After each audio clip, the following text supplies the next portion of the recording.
I'm okay, I'm fine. Kincana, kincana, teng neng neng neng neng. Ku menahan rasa sakit, rasa sakit. Few moments later.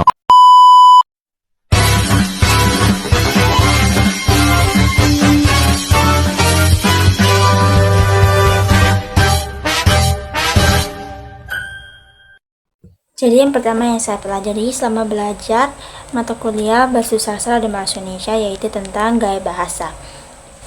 Gaya bahasa itu terdapat ada dua macam gaya bahasa, yaitu bahasa baku dan tidak baku. Bahasa baku adalah ragam bahasa yang mengikuti pedoman umum ejaan bahasa Indonesia digunakan dalam situasi resmi, akademik, atau profesional.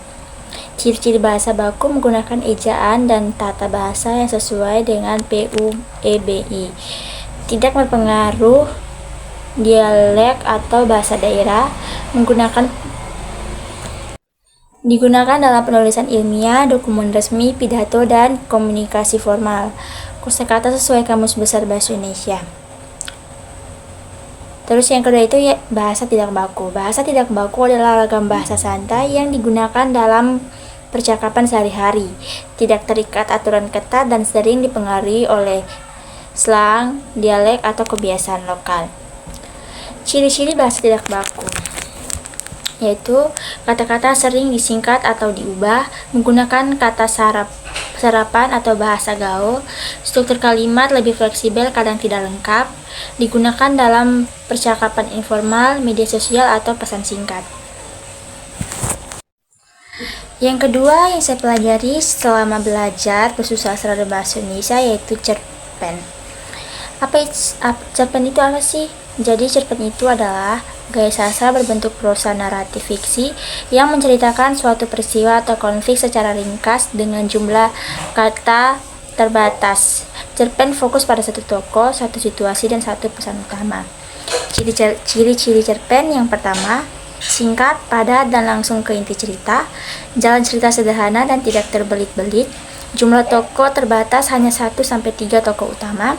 Selesai dibaca dalam sekali duduk.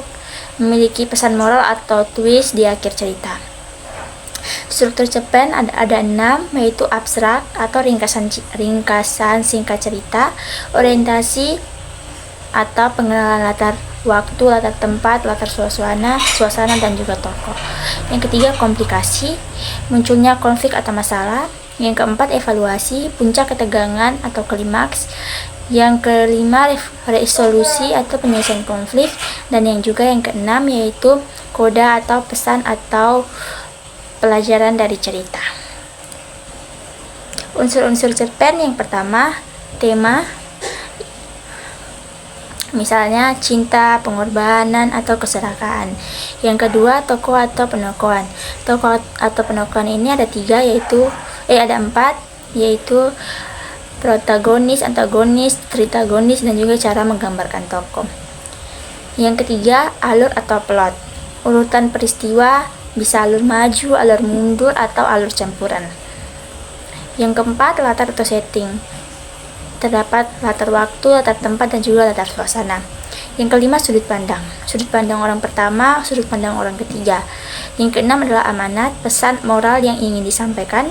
Dan juga yang ketujuh, gaya bahasa. Bisa juga gaya bahasa majas, diksi, atau simbol untuk memperkuat cerita. Yang B yaitu unsur intrinsik atau faktor luar yang mempengaruhi cerita. Itu ada 3, yaitu latar belakang pengarang, nilai sosial, budaya, dan agama, kondisi masyarakat saat membuat cerpen. Berikut adalah materi yang akan saya bawakan setelah saya mempelajari Bersastra dan Bahasa Indonesia, yaitu tentang pendidikan, sastra, filsafat, dan juga lingkungan. Pendidikan adalah proses pembelajaran pengetahuan, keterampilan, nilai, dan kebiasaan dari satu generasi ke generasi berikutnya melalui pengajaran, pelatihan, atau penelitian. Sastra adalah karya seni yang menggunakan bahasa sebagai mediumnya, mencakup prosa, puisi, dan juga drama. Sastra tidak hanya menghibur, tapi juga menyampaikan nilai estetika, moral, dan juga kritik sosial. Fungsi sastra itu mengekspresikan pemikiran, perasaan, serta merefleksikan realitas kehidupan manusia. Filsafat. Filsafat adalah studi tentang pertanyaan mendasar terkait eksistensi, pengetahuan, nilai, akal, pikiran, dan bahasa. Filsafat berasal dari kata Yunani, yaitu philosophia yang berarti cinta kebijaksanaan dan mencakup cabang seperti metafisika, epistemologi, dan juga etika. Tujuan filsafat yaitu mencari kebenaran dan memahami dunia secara rasional dan sistematis. Yang keempat, lingkungan. Lingkungan mencakup segala sesuatu di sekitar makhluk hidup, baik fisik maupun biologis, serta interaksi di antara komponen tersebut. Pelestarian lingkungan menjadi isu penting karena terkait dengan keberlangsungan hidup manusia dan ekosistem.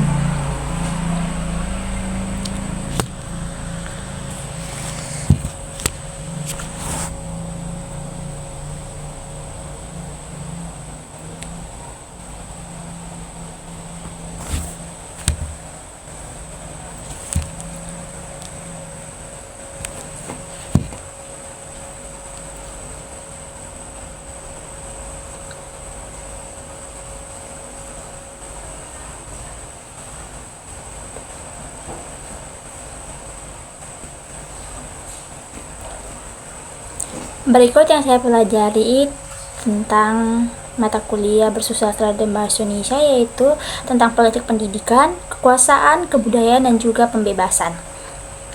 1. Politik pendidikan dalam pemikiran Paulo Freire.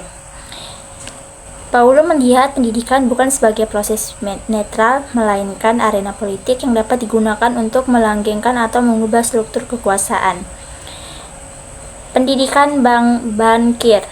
Sistem pendidikan tradisional dianggap sebagai alat penindasan di mana guru menabung pengetahuan ke siswa yang pasif sehingga menghasilkan kepatuhan terhadap status quo. Pendidikan problematisasi. Paulo menawarkan model dialogis di mana guru dan murid bersama-sama mengkritik realitas sosial untuk mencapai kesadaran kritis.